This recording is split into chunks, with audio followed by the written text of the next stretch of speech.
I wanted to do some React Andy content chat with you guys. Blue cats in hats Genshin. Or cat with blue hat, excuse me. What did I say? We can see Clorned at the bottom. Here's Traveler Paimon, Lene and Lynette. There's a couple of Sumeru boats around the Fontaine port. What do you mean by Sumeru boats? Oh, they are Sumeru. Okay, yeah, they're green. I guess that means Sumeru. They've all traveled here from the Baida ports. I see. It is also interesting to see that the entire region of Fontaine has a much higher elevation than the others. So they actually mentioned this in the special program, how the region actually, you know, the plate has been lifted up and so has the water, and the whole thing has been lifted up. So like the water is just like, it's on just a higher plane than the regular sea level. Yeah. The height of which the boats is the height where Leah Harbor and Port Omos are located. Exactly, so that's regular sea level. This here looks like an airship in the shape of a huge fish. It's a very tall tower structure in the back. I think that's just like the big port, right, chat? In this scene, we can see multiple high walls built around the Fontaine city. Dude, look at the Fontaine city, though. That is crazy. That looks crazy. And you can see that there's like a subsection area like going down here. So like there's one level here. There's the transport up here. And then, of course, more likely than not, there's going to be underground levels from this main level. According to SP, these walls were created due to the Great Flood in Fontaine's past. Yes, so you guys were mentioning that Fontaine's flooding and how that affects, you know, the overarching culture and, you know, what's the word I'm looking for? Sentiment? Yeah, there we go. Like the general sentiment around like the approach to like how to combat things, how to combat this. It's going to be very interesting. My personal lore slash like theory is that in the next Archon, you know, Archon Quest release. So if you guys know, we're getting Archon Quest in chunks when the 4.2 chunk comes out. I think we're going to see a good section of the actual city itself flooded. So they're going to transform the city and they're going to flood it. I think that would be incredibly cool. I think that would be so cool. But let's continue. The flood repeatedly submerged many of its buildings that people had to rebuild multiple times. Apparently, there's also ruins of the old Fontaine city that are still submerged underwater after the flood. Yes, and we have seen yeah, there you go. There's snapshots of it. Perfect. Yep. It looks so pretty, chat. We're going to be able to literally explore this underwater. Like, I'm not one for water levels, but to have it on this scale and, you know, again, they made it more light, right? They didn't make the water murky. They didn't make the water dark. They didn't give us a stamina bar. They really want us to explore this whole region in its entirety and really get into the nooks and crannies of all this, right? So I'm really excited how they're giving us different dimensions underwater to explore. Otis, welcome in as well. How are we doing? I'm really excited, chat. Really, really excited. Could it be possible that Celestia was directly involved in Fontaine's affairs in the past? Could be. At the center, there was a huge statue-like ocean wrapping... Oh! Holy shit! Oh! I did not notice. Whoa. I thought it was just like a design thing. It's an oceanid wrapping the building around. And remember, a little spoiler from the Bonoland event, that oceanids you know, lived in harmony with the people of Fontaine, and then they were ostracized and casted out, potentially being blamed for the imbalance of natural powers that, you know, created the flooding of Fontaine, maybe. Ooh.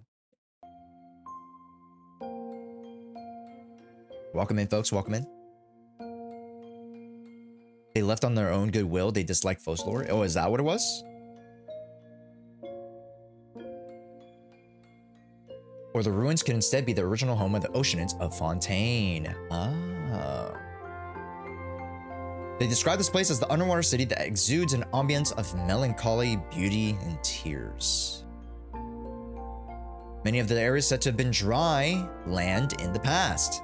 The reason why they're submerged right now is due to the rising sea levels of Fontaine. But like, how do they rot? Like, which level is rising? Is it the top level that's rising or the bottom level that rises? How does the top level rise, chat? Am I an idiot? How does the top level rise? I'm so confused. If it's high, how is it flooding? I don't understand. Yeah, because I'm dumb. I'm dumb like that, chat. Via has 2 personal bodyguards. I think these are the 2 bodyguards we actually meet in the story, right? As revealed, she's the president of the organization known as Spina de Rosura. And later we can see her wielding a claymore. No way they're making a fucking Geo Claymore character again. There's too many. There's too many. Stop. Stop. Why you do this? Stop. Stop this. Oh my goodness. We can also see Chlorine wielding a sword, making her the first tall female Electro character with a sword. And I would assume like she, you know, she is a character that wields a sword. She's a character that, you know, almost like a rapier, I believe it's called. You know, the sword with the thing and the like little pokey thing. Yeah, she's a character that seems like she would use that. So the scene where she uses a gun might be part of her skill or burst. Probably her skill. I think it's her skill that uses a gun that fires and then like the bullet does something. I don't know. And Navia and Chlorine have quite a complicated relationship. Oh yeah. Yeah, Beidou and Ningguang also had some complicated relationships too. You know what I mean? 2 men seem with her skilled enough to wield swords to defend against incoming Gardamex. All 3 are defending the traveler who seems to be suffering from something. Yup. We're suffering from emotional damage. Chlorine also seems to be fighting the Gardamex in the scene, probably hinting that she's helping Navia. Chlorine is also known to be the champion duelist that even Tartag wants to fight with. Emotional damage! Oh. So wait, Chlorine's on our side. Interesting. So Chlorine's on our side, chat. Oh. Looks like a bird from the form of the Steambird logo. Yup, this is the Steambird. This effect must be part of the Osea and Numa effect that was mentioned. Okay. Seems to have the Arc of Numa. Yes. While Sister Lynette appears to have Osea, which is like the darker element. The program mentioned that Lynette will also be a free character onward. Yes! Which makes me believe that the Hydro Traveler arc will be Numa. Oh, so we also get to get attuned or have an affinity with the arc element. Interesting. So I never understand why they're introducing this like sub element as more of like a lore thing instead of actually implementing it into the game. I'm very confused. And if they implement it into the game, are they going to implement it for every character? Like every character has a Numa or Osea affinity.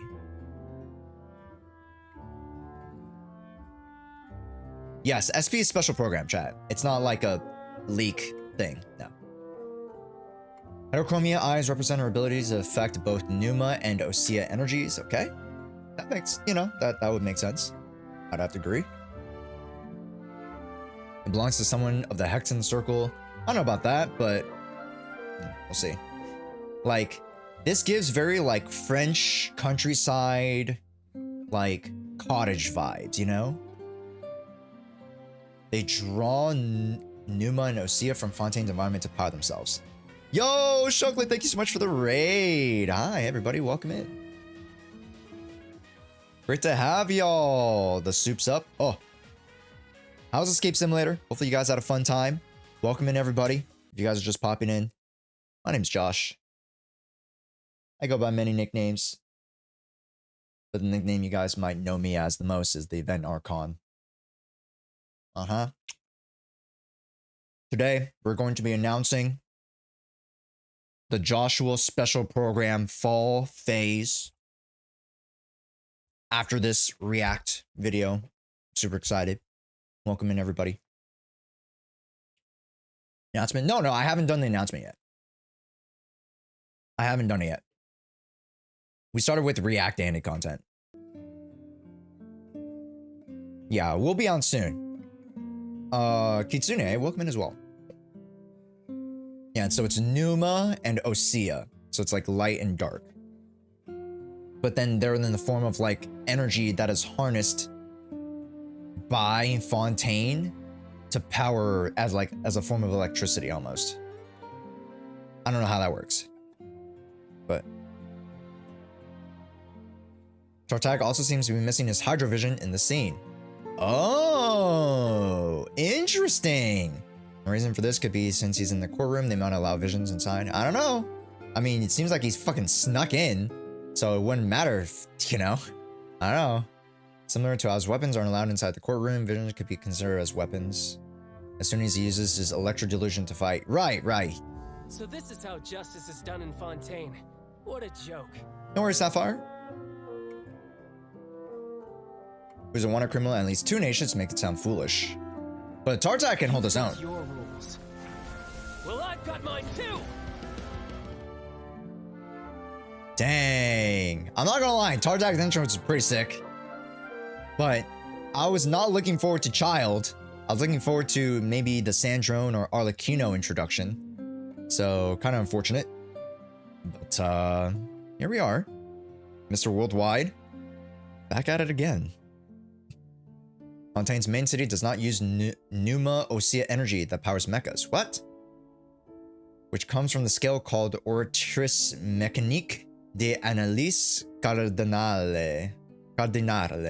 Something, maybe. What's your Twitch? Jshoea. Jshoea. Welcome in, David.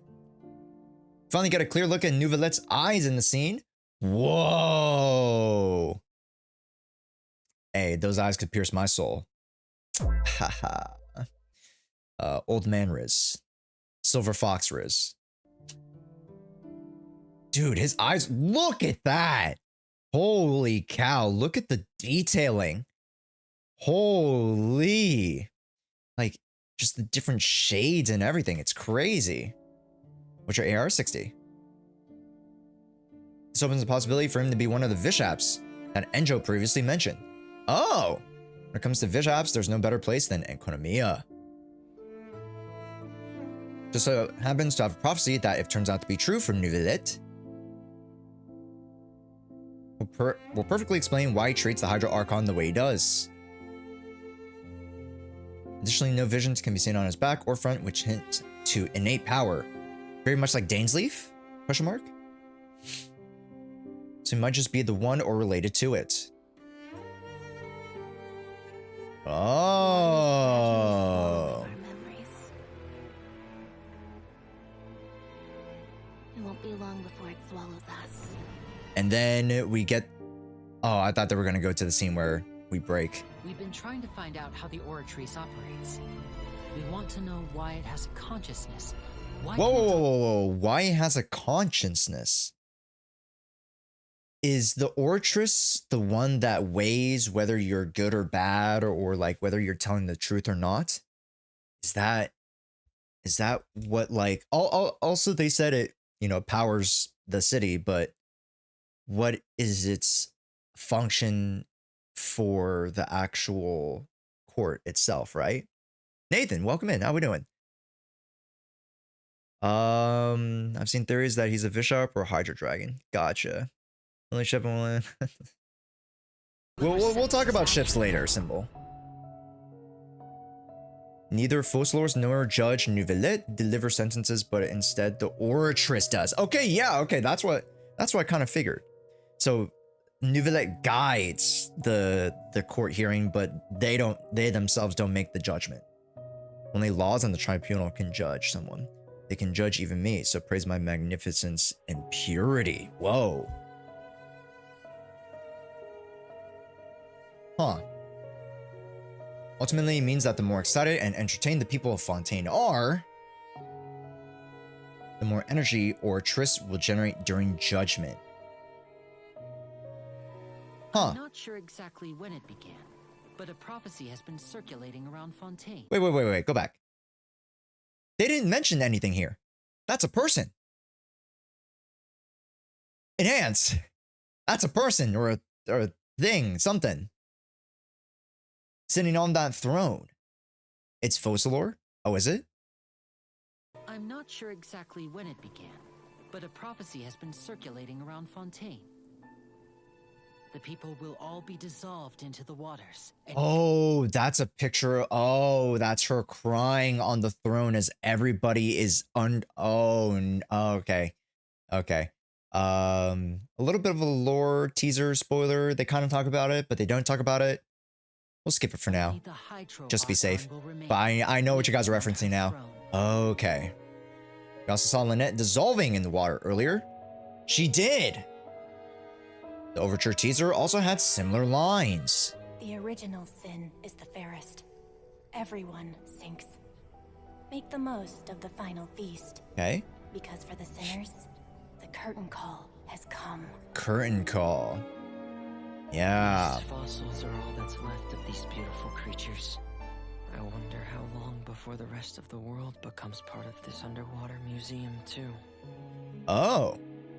Could be referring to the Oceanids. Right. Okay. So there's actually so much more lore to the Oceanids than we thought. That's so interesting. We were introduced to the Oceanids way back in the very beginning of the game. It's raining. Right. The concern in Navia's voice about it raining, I think it also not only just signifies that it means that the water levels are going to rise, but that potentially it usually shouldn't rain, or it like doesn't rain as frequently in Fontaine than it should. Not too sure how to approach that, but you know, it does raise some red flags, doesn't it, chat? And Ali, I will talk about the characters later. We're gonna stick with the lore conversation here, but yeah, if you guys have any questions for me for, you know, previewing Fontaine and stuff like that, I'll be happy to answer that after the video. Welcome in, everybody. Does it not rain in Fontaine? But then again, rain could increase the sea levels. Exactly. Could it be that Fontaine is artificially stopping rain to slow down its rise in sea level? What do you mean by artificially? Also seems like a clockwork mechanism coming to a stop soon after the rain begins to fall. Okay.